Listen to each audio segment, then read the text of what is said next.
Hey, what's going on, Guardians? My name is the Black Link, and today is a major day for Destiny 2, August 23rd, 2022. The Destiny 2 showcase for the future of the franchise just concluded literally seconds ago, and I am here to cover a ton of the news that we've learned today, not only about the future with Destiny 2 Lightfall, which was confirmed. We got stuff like the Strand, a new play space, all kinds of new things. Of course, we also have Destiny 2 Season 18 going live today. We learned a lot about that as well. And we're going to be covering all of that here in this video, so make sure you're staying tuned. But first things first, if you haven't watched the Destiny 2 showcase, I'll have a link to it in the description box below. Bungie streamed it on YouTube, Twitch, everywhere else in the universe. Make sure you go and check it out. It was about 35 minutes, I want to say, of awesome content that we're going to be going through very quickly here. And so, without further ado, let's go ahead and dive on into it. The showcase, of course, starts out with the Lightfall trailer, which confirms a lot of really awesome things for us.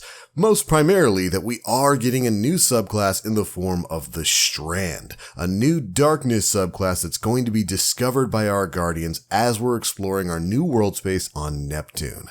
By the way, on Neptune, apparently we have some pretty awesome cyberpunk-esque cities that will serve as the main hub for our activities in Lightfall. This new city, I do believe, is called Neomuna. There's some confusion whether it was Neoluna or Neomuna. I'm pretty sure it was Neomuna. And it's like you went into any kind of neon futuristic cyberpunk sort of aesthetic in any sort of universe, pulled it out, threw some Destiny paint on it, and then tossed it onto Neptune. It really does look incredible. Callus is going to be probably our primary antagonist for Lightfall, with a brand new Cabal army titled the Shadow Legion. They've been upgraded, enhanced, and granted a litany of new powers from the Witness himself. We've also got a brand new enemy type tied in there titled Tormentors, who are going to be a new kind of behemoth type enemy that will serve as one of the more dangerous things you could possibly encounter while playing the game. These new Shadow Legion Cabal will also have some additional abilities, like the ability to drain and shut off your light, which I'm sure is going to be a ton of fun to deal with over the course of the new expansion. But we get plenty of looks at things here. We get to see the Witness. We get to see some of the new ships, some of the new activities that we're going to be engaging in when Lightfall comes out. But most primarily, we get to see Neomuna on Neptune, an awesome looking new city, and of course, the new subclass, the Strand. This is going to be kind of the decay-based subclass that we all have been speculating about for the last, 8 years. And it's got some really interesting stuff tied to it. The Strand is going to have its own movement-based option with a grappling hook mechanic that you'll be able to use to traverse battlefields all across the system. The Strand itself is said to be made up of psychic energy that connects you to the world around you. It's almost kind of treated like a visual representation of your Guardians gaining telekinesis. And so you can use it in that sort of telekinetic fashion to interact with objects around you, and like I said with the grappling hook thing, to kind of pull yourself around the battlefield. That's going to make jumping puzzles a lot of fun, and they even showed off some of the movement options here. You can grapple to basically anything. It's not like a scripted thing that you can only do in certain parts of the map. You can use the grappling basically anywhere, which is going to be insane for movement options here in D2. There's one clip where they show a Guardian basically latching on to one of those little fallen train railways and then just kind of flying behind the train. It's definitely an interesting looking system, and I cannot wait to get my hands on it. Of course, while we didn't get too much information about how the Strand is going to break down in terms of class builds, we did get a look at the 3 supers tied to Warlocks, Titans, and Hunters. For Warlocks, you're basically going to jump into the air and create a barrage of Strand-based missiles that will seek targets out, hit them, and then detonate. For Titans, you're going to create some Strand claws that will allow you to deal AoE swings to enemies all around you. Almost kind of the way a Behemoth Titan currently works, but you're going to have these awesome green blades tied to your arms. For Hunters, you're going to get something really unique in that you're using a rope dart to swing around and tag enemies in the battlefield like you're a ninja. And yeah, you know, somebody at some point in time is going to make the Scorpion reference. Get over here! It definitely looks awesome. So, in addition to the Strand, of course, with Neomuna, the new city, the Cabal, we're also going to be dealing with some kind of unknown Vex threat. It was very quickly mentioned that underneath it all, the Vex are going to be having some kind of impact on this story as well. We're also getting access to a new list of characters, almost kind of Guardian-esque characters on Neptune called the Cloud Striders, who, while they're not Guardians, have been the people there protecting the city of Neomuna and the people who live there over the last several hundred years. Coming alongside the Lightfall story will also be the return of the legendary difficulty. They spent a lot of time talking about how well received legendary difficulty was in the Witch Queen campaign, and they're looking to bring that back with Lightfall. And of course, completing legendary will again provide you heightened rewards that will supercharge your rush towards in-game when Lightfall comes out. Alright, moving on from there, we got into some quality of life changes that we'll be seeing over the next year, starting with one titled Guardian Ranks. This is going to be a new system to track and promote character progress, and it's primarily going to be for the benefit of new players. The way they described it is, well, addressing the problem of Destiny having too much for a new player to do. I don't know if you've ever had the new player experience as it is right now in Destiny 2, but you basically drop in, there's a million different objectives to complete with no direction on what order to complete them in. It's pretty overwhelming for new players. And so the Guardian rank system is supposed to help with that. It's going to give you a list of objectives telling you what you need to do, challenges to get done, campaigns to defeat, raids to take on, and whatnot. And as you complete those challenges and work your way further through the story to catch up to in-game with the rest of us, your Guardian rank will increase. This way it kind of gives a more coherent story path for new players to catch up to their friends.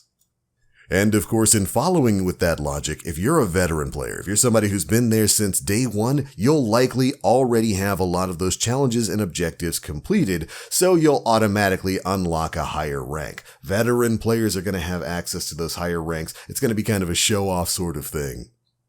And other players will be able to see what your current Guardian rank is, so they can tell you're somebody who's been through it, who's been here for a while, who's completed a lot of challenges, and who is ready for the end game. Now, that's not the only quality of life change that's happening. Oh, no. We have got two major changes coming in the future. They didn't give us a specific date for when these are happening, but we know it's supposed to be happening over the next year, potentially with Lightfall. LFG is finally being directly added to the game. That's right, Bungie is putting in their own version of a grouping feature where you'll be able to search for other players looking to do the same content that you're trying to play. Trying to find somebody to run through and plunder some pirate treasure in Grasp of Avarice? Well, now you can finally go ahead and search somebody out in-game without having to go outside of the game's parameters to do so. Really happy about that. The other major change, we are finally getting access to loadouts and a mod manager sometime in the future. Hallelujah, especially as we've gone on with Arc, Solar, and Void 3.0. Build crafting is like half the fun of the game for me. I literally spend basically half my time playing Destiny, theory crafting different builds to do different things. It was so much fun with Void, so much fun last season with Solar 3.0. But man, not having access to an in-game loadout so that you can just swap between different builds without having to remember which mod goes where, which piece of gear you had on where. This is going to be such a major quality of life increase for Destiny 2. Cannot wait for it. Finally, we're also getting a commendation system. If you're somebody like me who's played games, MMOs like say Final Fantasy XIV, when you complete some grouped content in that game, you have an opportunity to pick a player outside of or within the group who you believe deserves special accolades for exemplary behavior or great gameplay. Maybe they were really helpful. Maybe they did a great job of healing you. That sort of system is also coming to Destiny 2. And it's going to be added to playlist post-game screens. So when you finish the game, you see your stats and all that, you'll be able to pick a Guardian in your fire team to give commendations to. And apparently that's going to have some kind of tie-in with the Guardian rank system as well. Very interesting stuff. Really happy about those quality of life changes. But after that, the showcase moved on to what we're going to be doing now in Destiny 2 Season 18, Season of Plunder. And for that, we started off with some story stuff. Your girl Aramis is back. I think we've been talking about this for quite a while. I always expected Aramis to return. They mentioned it on like one of the hunts that you have to do there on Europa, that she's not dead, she's just kind of imprisoned in the ice there. Well, she finally broke her way out and is captaining a massive pirate crew that we're going to be taking on over the course of the season. But it's not just Aramis who's back. The Spider is back. Mithrax is back, and the Drifter is also going to be heavily featured in Season of Plunder. The storyline basically revolves around our Guardians going to chase down the newly released Aramis. She went off, she basically recruited a lot of the remaining hostile fallen houses and conscripted them into giant pirate crews out in outer space. And so we're putting together our own pirate crew to chase them down, board their ships, and plunder their treasure. During the trailer for Season of Plunder, we got a lot of awesome scenes of us kind of storming pirate fleets, with of course a brand new slate of weapons and armor themed towards the overall Pirates of the Caribbean Sea of Thieves aesthetic of the season. But of course, with a brand new season, we've got brand new gear and brand new activities. And this time we've got multiple things we're going to be engaging in. We've got a new 6-player activity titled Catch Crash, which is going to be, again, a Sea of Thieves type ship storming activity. We're basically flying up to some fallen catches and we're raiding them for their treasure.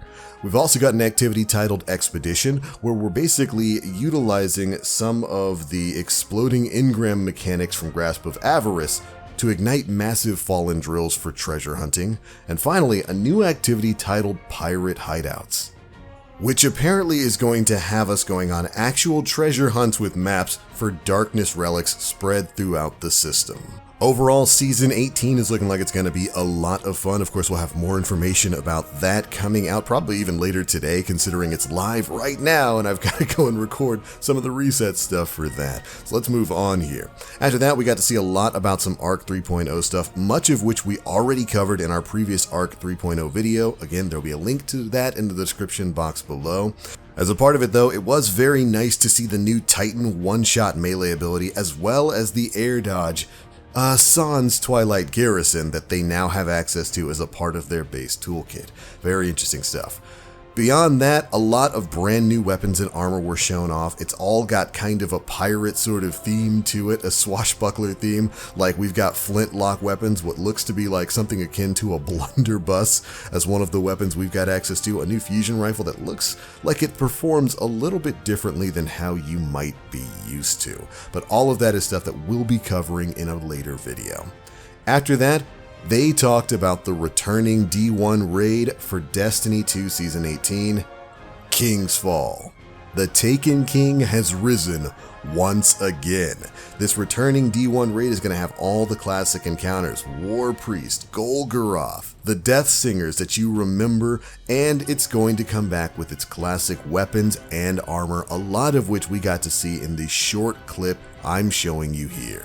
The raid is supposed to be dropping later this week, and I cannot wait to see the race for World's First. After that, we've got a couple quick bits of news before they finish things up. First things first, Destiny is now available on the Epic Game Store. So if you're somebody who uses that platform, you now have access to Destiny 2 and all of its content. Additionally, in a rather big bit of news, no more sunsetting of content. They're done with that practice. You don't need to worry about any more content in the game going bye-bye into the Destiny content vault. It looks like they're moving away from that sort of format and looking to make it so that they can make content more available without taking anything from you. Additionally, all Destiny expansions are going to be free to play this week. So if you haven't picked up, say, Witch Queen, if you're a newer player or somebody who stepped away for a while, this is going to be a perfect week to jump back into Destiny 2. But there we go, that's a lot of the biggest bits of information that dropped from the Destiny 2 showcase for Lightfall Season 18 and beyond. We've got a lot of really awesome stuff showcased today, and I cannot wait to get my hands on a lot of it. They did announce that if you do go and pre-order the Season Pass version of Lightfall today, you will get access to a new exotic auto rifle titled the Quicksilver Storm, available literally right now. So if you're someone looking to go and pre-order some stuff, you'll get some benefits for doing that today. But alright Guardians, that is a quick rundown of all of the stuff we learned during the showcase itself. There was kind of a showcase, like a post-game follow-up, where we had D-Flawless asking a bunch of awesome questions to a bunch of awesome Bungie devs. They did reveal a few other things. Make sure you go and check all of that out. Again, there will be links to all this stuff down in the description box below. But that's the big news. Those are my thoughts. Be sure to leave me yours. How do you feel about Lightfall? How do you feel about Season 18? How do you feel about everything we got to learn about today? What are you excited about? Be sure to let me know down in the comment section below. But I gotta go get this uploaded so that I can do some reset stuff and take a look at that Season 18 goodness. Thank you Guardians so much for watching. And as always, I am the Black Link. You Guardians, stay frosty.